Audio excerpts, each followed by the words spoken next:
The Galactic Council's great chamber was filled with noise, laughter, debate, arguments, and pride. Hundreds of alien species sat in their high seats looking down on the center floor. In that circle stood the humans, calm, silent, waiting for the noise to stop. Ambassador Kira Holt stood at the front. Her uniform was simple, clean, and marked with Earth's flag. Her eyes scanned the room, but no one looked serious. Some aliens chuckled when they saw her standing. Others whispered jokes in their languages. A few didn't even try to hide their smirks. "We come with a request," Kira said, her voice firm but not loud. The council's lead speaker, a tall insectoid being named Charon, waved his claws. "A request?" he hissed, amused. "Humans always request, never lead, never command." The chamber filled with more laughter. Kira didn't move. Behind her stood the other human delegates, quiet, still, patient. Kira took one step forward. "We have provided aid to 8 worlds this cycle. We have protected trade lanes, cleared pirates, rebuilt cities, but we are still denied a full council seat." Charon leaned forward. "Yes, and you will continue to be denied. Earth is young, too young to lead, and too arrogant to know its place." A lizard-like delegate from the Zarnax Empire stood. "Let them leave if they're so unhappy. They talk too much, too loud, always talking about fairness and duty." More laughter. Kira looked around one last time. "You mock what you fear," she said quietly. That made them laugh harder. "Let the record show," she continued. "Earth formally withdraws from the Galactic Council, effective immediately." Suddenly the laughter stopped. "What?" Sharon said, blinking. You can't withdraw." "We just did." Kira turned and walked away. The other humans followed without a word. Not angry, not afraid, just calm, silent. The doors of the chamber closed behind them. Inside, the silence was heavy. The council sat in shock for a few seconds. Then someone laughed again. "They're bluffing," said a short, red-skinned alien. "They'll be back, begging." But one delegate did not laugh. Elder Tassal of the Meraki sat in his seat, eyes wide. His skin had turned pale. His claws shook slightly. "They're serious," he whispered. No one heard him. Back on Earth, the skies were clear. The stars blinked as usual. But under the surface, far below the cities, machines were waking. Deep bunkers that hadn't opened in 100 years began to light up. Massive doors hissed as pressure changed. Lights blinked in ancient patterns. In a mountain range once thought empty, an old command station powered on. It had no name, just a number. Facility 14. Inside, a voice spoke in a deep synthetic tone. "Council contact ended. Leviathan protocol. Preparing." In orbit, Earth's satellites began to vanish. Not explode, not fall, just disappear. Council monitors lost access. Data feeds went blank. Messages were not returned. Ships in Earth's orbit drifted away, shut down, or turned back toward home. Within 12 hours, Earth became a black zone. No signals in or out. No scans worked. No ships allowed near. The Galactic Council sent a drone. The drone never returned. Then they sent a faster one with stronger systems. It vanished mid-flight. No trace, not even debris. Still, the Council was not afraid. "They're just hiding," they said, "trying to scare us." But Elder Tassal remembered something. Long ago, before his people joined the Council, there had been stories. Whispers of a race that built machines too powerful, too dangerous. Machines that obeyed only one rule: never wake unless Earth is denied. He sent a private message to his leaders.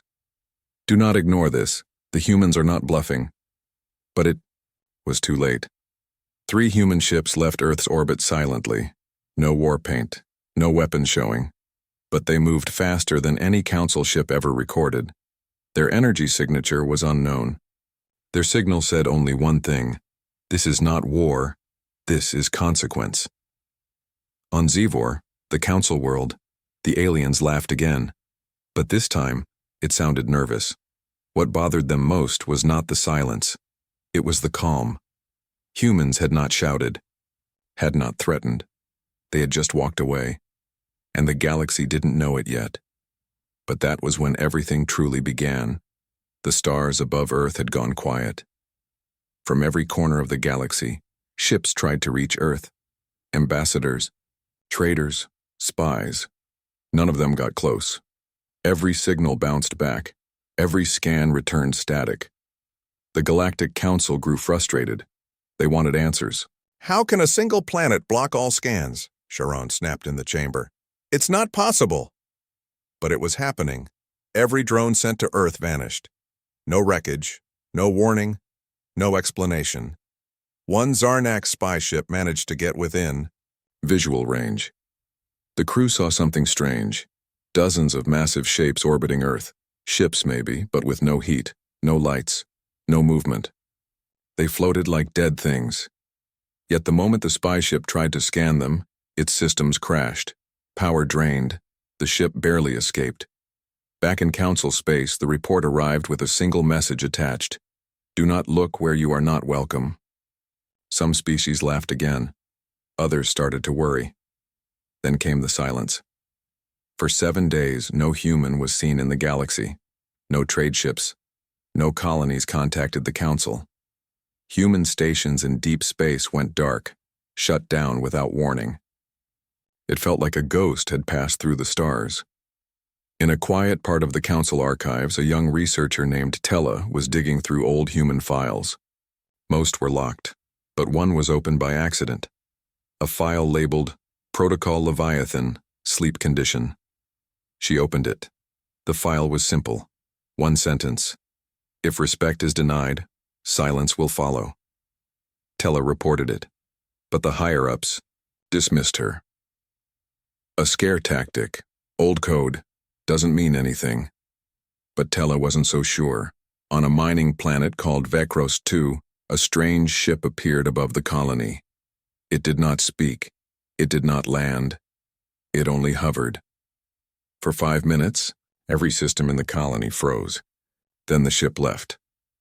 After that, the miners refused to work. They watched us, one said. It didn't feel like a ship. It felt like a judgment. The Council started to panic. A meeting was called in secret. Only the top leaders came. Species that once mocked humanity now whispered quietly. What if they found something? What if they built something we don't understand? They're just humans, someone argued. Flesh and blood. But they're angry, someone else said. And worse, they're quiet. Then, an ancient species called the Varnak asked to speak. Their kind rarely attended council matters. They were old, older than most civilizations in the galaxy. The Varnak elder spoke slowly. We saw this once before. Long ago. A world was mocked. Left alone. When its people came back, they brought silence with them. And fire. What happened to that world? A voice asked. The elder lowered his eyes. It no longer exists. The room went cold. Still, many refused to believe. They won't risk war, Sharon insisted. Humans are emotional. They'll cool down. But then something happened that changed everything.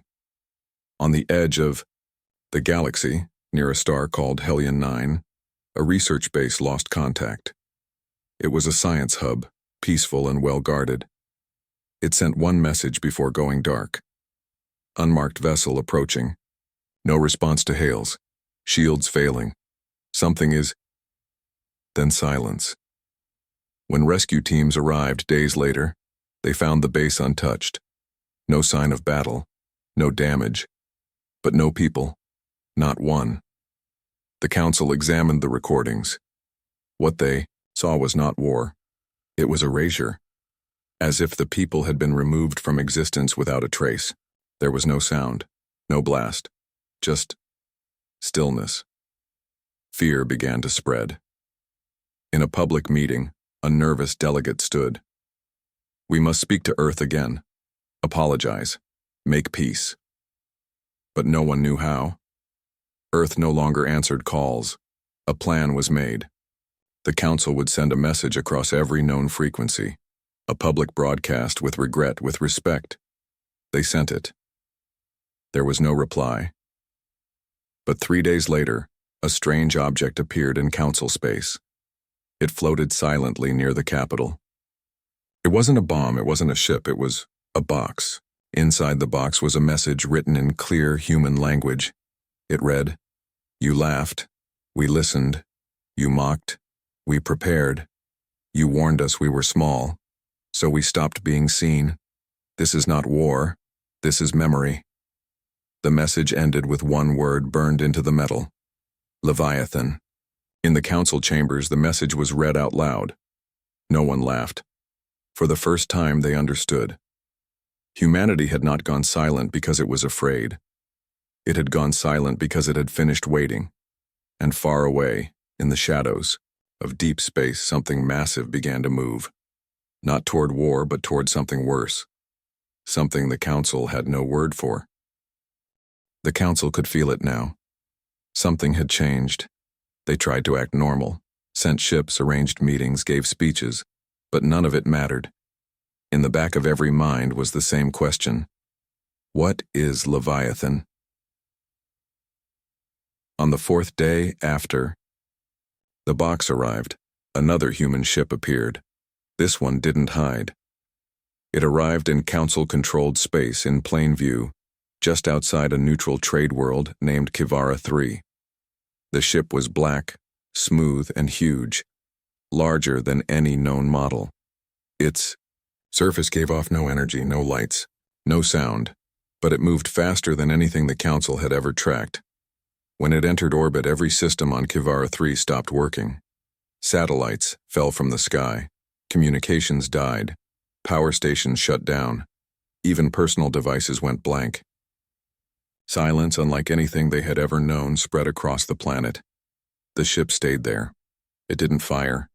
It didn't speak. It just watched. Panic spread quickly. The Council rushed to act.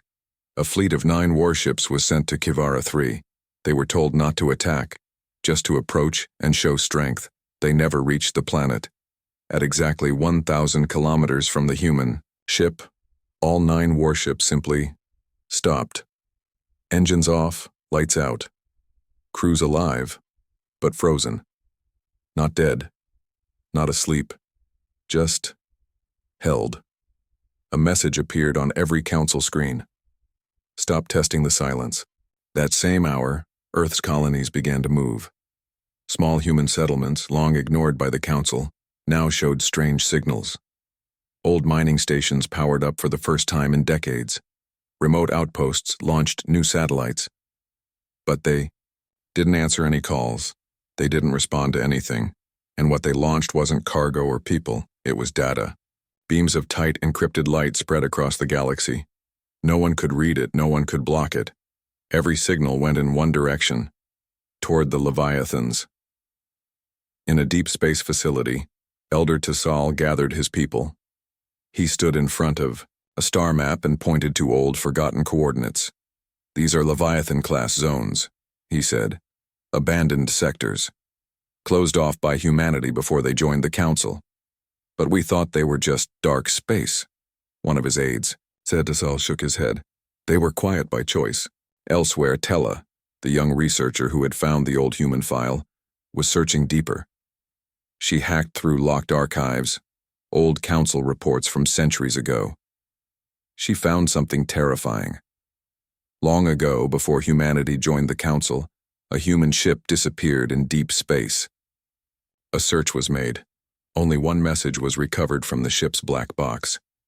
"We have touched something we shouldn't have," it answered.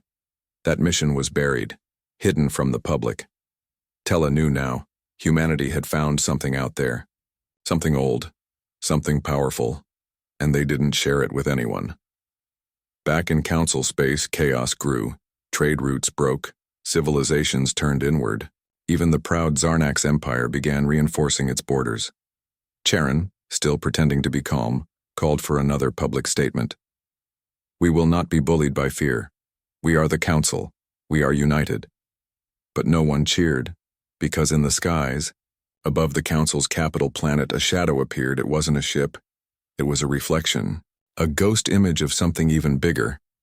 For 10 seconds, every sky screen showed it, a massive ring-shaped object. With markings in a language no one could read, it vanished before scans could lock onto it. But everyone had seen it. Something had awakened. That night, 5 council leaders disappeared. Not killed, not kidnapped, simply gone. Their homes untouched, their security systems still running. In their place, each room had the same words written on the wall. You were warned. Across the galaxy, rumors spread. Some said humans had built living ships. Others said they had merged with something ancient. Some whispered that Earth had been a prison, not for criminals but for monsters. And those monsters were now free. Why? Truth was unknown, but fear had taken root. Back on Earth, deep below the surface, Facility 14 remained active. Its main AI, known only as Directive, began its second phase. Leviathan class, online. Clearance confirmed. Orders unlocked. One by one, giant machines woke from their long sleep. Some shaped like ships, some like towers, some like nothing seen before. Each had one goal: hold the silence. Above Earth, 3 more black ships launched. No sound, no warning, no destination given. They simply vanished into deep space.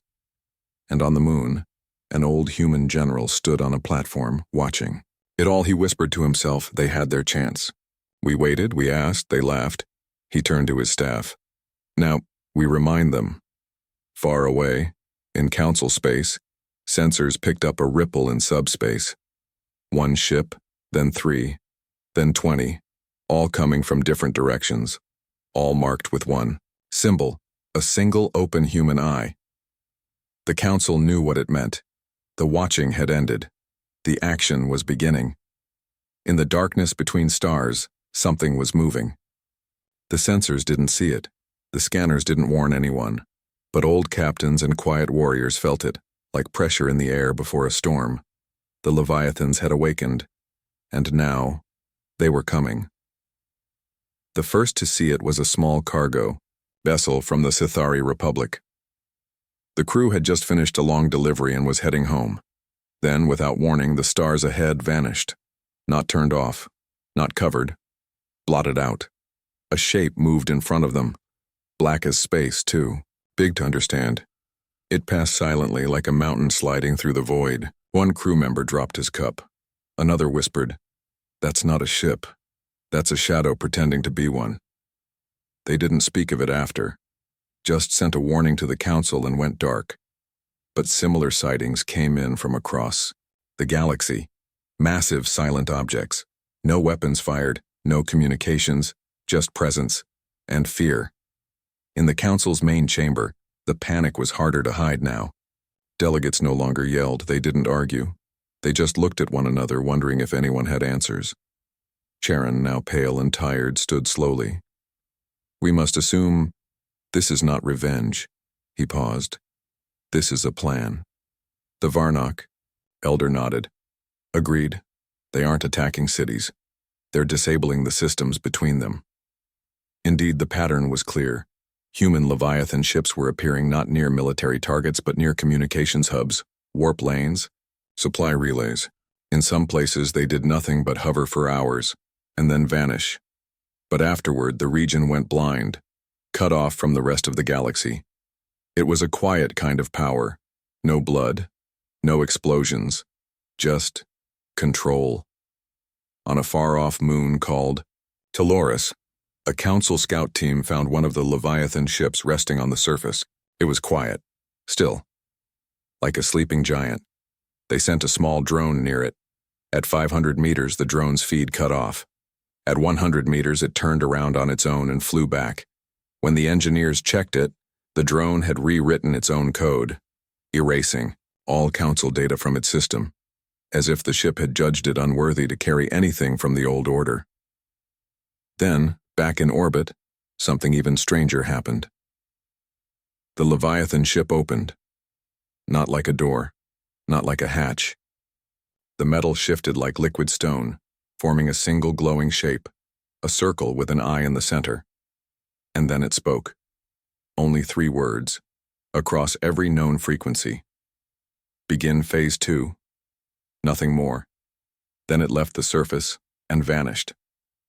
Within hours, chaos erupted. On the planet Orolus, a former human colony now under council control, the population rioted. They didn't want protection. They didn't want escape. They wanted to be seen by the Leviathans. One shouted, "Earth did not leave us. Earth has returned." The council tried to stop the uprising, but they were too late. The planet's core systems failed, and from the sky a new ship arrived. Not military, not armed, but judging. It hovered.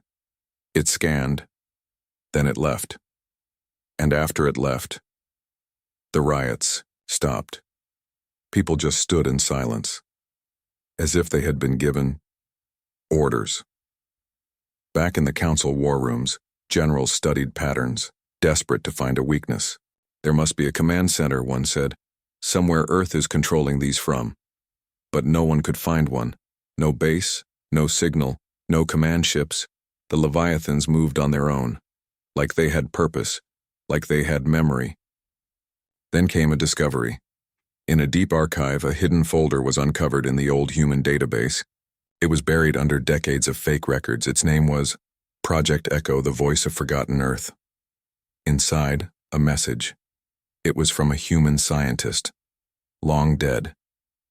She spoke calmly, her face aged but firm. "If you're seeing this," we walked away.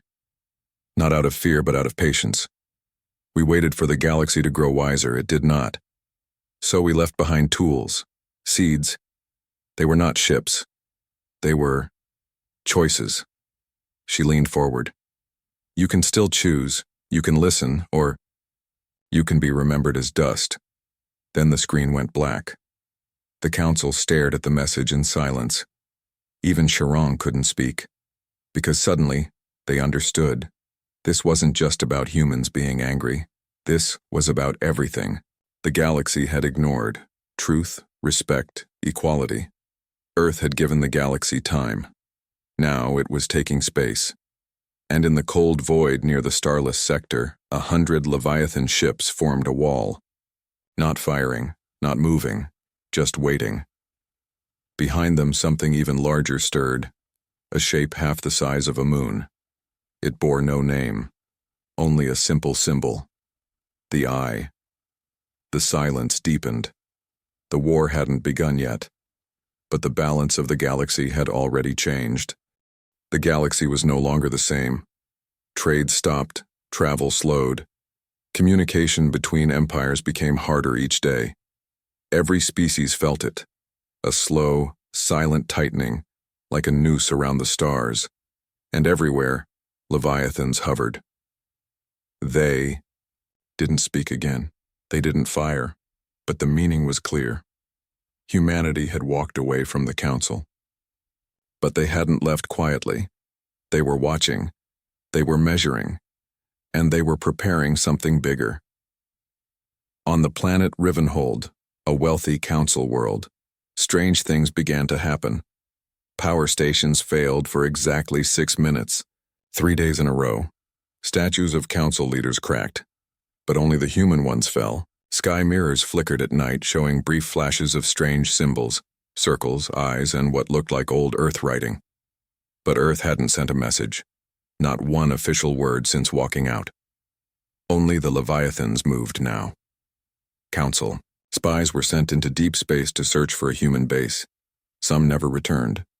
The ones who did came back shaking, whispering the same thing. We saw the dark. One agent described it like this: "We went past the edge of the known map. Nothing was there, just space. Then our ship went cold. The stars vanished. Time felt wrong. And something looked back at us. They brought back no proof, no data, just fear." Meanwhile, on Earth, a massive storm rolled across the sky, but not made of clouds. Satellites, drones, microforges, Small machines, dark and silent, rising from the surface in perfect lines, forming a grid above the planet. The media called it the net. But to the Leviathans it had a name, the Oathwall. It wasn't a shield, it wasn't a weapon. It was a promise, visible from light years away. Earth was no longer just a planet. It was a command center. And then something new happened. A council planet named Calyx 9, a place with strong anti-human laws, was attacked, but not by humans. Its own machines turned on the population. Defense drones changed sides. Turrets refused to fire. Its orbital shields shut down, all at once. When council ships arrived hours later, the attackers were already gone. All they found was a symbol burned into the ground, visible from orbit, the open human eye. And beneath it, carved into steel, judgment comes. In the council's highest war room, panic finally won. A general shouted, "We must attack Earth now. We must stop this before it spreads." But no one agreed, because Earth was no longer just Earth. The Leviathans were in place, hundreds of them, around colonies, around stations, even orbiting dead moons, silent guardians. Every path to Earth was blocked, and the worst part, not a single shot had been fired, yet the Council was already losing. Meanwhile, in a small research ship hidden in a nebula, Tella, the young researcher, finally cracked the last code in the human file. It revealed something even worse than war. It was a list, not of planets, not of targets, a list of names, council leaders, military heads, corporate giants, all marked with one of two words, redeemable or discard. Tella gasped. They're not just watching us, they're judging us one by one. She sent the file straight to Chiron, but when he opened it, his own name was already marked. Discard. His hands shook. This wasn't war. This was surgical extinction, selective, quiet, inevitable. Across the stars, whispers spread that some council officials were vanishing. No signs of struggle. Just gone. And every time it happened, a Leviathan had been nearby days before. One captain who once bombed a human colony during the early days? Gone. A scientist who tested human prisoners? Gone. A rich trader who funded anti-Earth propaganda? Gone. The galaxy finally understood. Earth didn't need a war. Earth had memory, it had patience, and it had machines that could erase guilt from the stars, one name at a time. In the darkness above Earth, the first Leviathan fleet turned and moved, not to attack, not to threaten, but to visit. Their destination? The old council capital, the same place where humanity once stood and was laughed at. This time no jokes would be made, because this time humanity wasn't coming with words. They were coming with truth. And in the capital, lights began to flicker. Ships powered down. Security drones went silent. Above the planet, a black tear opened in space. Smooth, endless, humming. From it, a shape began to emerge. It wasn't a Leviathan. It was something larger, something older, and its name had not been spoken in 10,000 years. But the galaxy would soon remember it. The architect. The real builder of the Leviathans. The first weapon Earth ever made. And behind it, hundreds of smaller ships followed, each carrying no flags, no names. Only one symbol glowing like fire. The open human eye. The final stage had begun. The black tear in space didn't close. It stayed open, silent, endless, humming with power. And from it, more ships came. Not warships, not fighters. They were monuments. Dark, smooth, and shaped like blades of light, they floated around the old council capital. Each one bore ancient Earth markings, and the same symbol burned into every hull: the open eye. At first, the people below thought this was the start of war, but no attack came. The sky stayed quiet, though the silence was heavier than thunder. Then came a sound, not from a ship, not from a voice, from every screen, every radio, every data chip. One word, spoken, calmly in hundreds of languages, observe. And the monuments began to open. Holograms rose in the sky, huge, bright, impossible to ignore. The first showed a council meeting from 137 years ago. In it, humans begged for help during a planet-wide famine. Their colonies were starving. Children were dying. The council voted no. The second showed a secret council prison, deep in the asteroid belt. Human rebels were kept there, beaten, used for experiments. The third showed Earth trade routes being cut, while council leaders joked behind closed doors. More followed. Hundreds. Thousands. Proof. Of lies, betrayals, broken deals, and silent genocide. And the worst part? It had all been recorded by council cameras, their own systems, their own words. The monuments weren't attacking the council, they were exposing it. The citizens of the galaxy, people from every species, watched in horror. Protests began on dozens of council worlds. Some worlds shut down their own media. Out of fear. But it was too late. The Leviathans had already mirrored the truth into the stars. Even if you blocked it. It echoed back from satellites, ships, even light beacons. You could not unsee it. In the center of the old council hall, Charon stood alone. His advisors had left.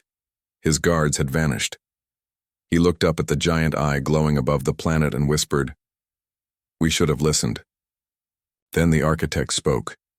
Its voice was not human. It was deep, strange, like a chorus of ancient machines speaking at once. But its words were clear. This is not revenge. This is remembrance. Your council built its throne on silence. Earth, remove silence. Judgment is not given. Judgment is earned. Across the galaxy, the monuments began to vanish, one by one, melting into the void, but their messages stayed, in every system, in every archive, forever. That night, hundreds of council leaders tried to escape. Some fled to the outer rim. Others tried to hide on forgotten moons, but none made it far, because something had changed in the galaxy. People no longer feared Earth, they believed in it. Earth had become a symbol of truth, of justice, of consequences. On Taloris, the same world. Where the Leviathan once hovered, a child pointed at the stars and said, "The humans are coming to fix everything," and no one corrected her. On the quiet moon of Vesa Prime, an old warlord turned himself in to local lawkeepers and said, "I would rather face prison than the Eye." Meanwhile, back near Earth, the oath wall completed its final layer. Now, fully formed, it glowed in patterns, sending signals not across space but through time, a new kind of message, not radio, not digital, something more ancient, something dimensional. Scholars and scientists across the stars couldn't understand it. But one thing was clear. Humanity was speaking to more than just the galaxy. It was speaking to whatever came next. Inside, a deep Earth vault, the last Leviathan received one final order. Its core glowed softly.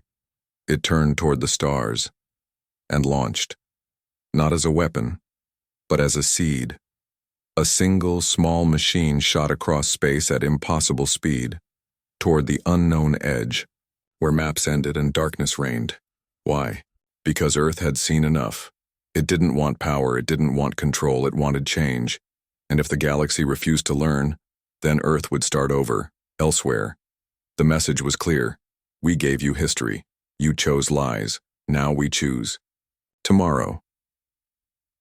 The Leviathans stayed. Watching. Not ruling. Just waiting.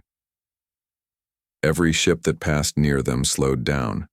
Not by force, but by instinct. Because the galaxy now remembered something it had forgotten. Humanity was not just strong. Humanity was patient, and when it finally rose, it did not rise in rage, it rose in truth, and truth changed everything. The galaxy had gone quiet. No more council meetings. No more laws shouted across systems. No more fake peace. Now, only the Leviathans moved, slow, silent, always watching. And above every major world, the open human eye still glowed, not in threat, but in memory. Even those who hated Earth no longer dared to speak against it. Fear wasn't what stopped them. It was understanding. The truth had landed like a storm, and it could not be buried.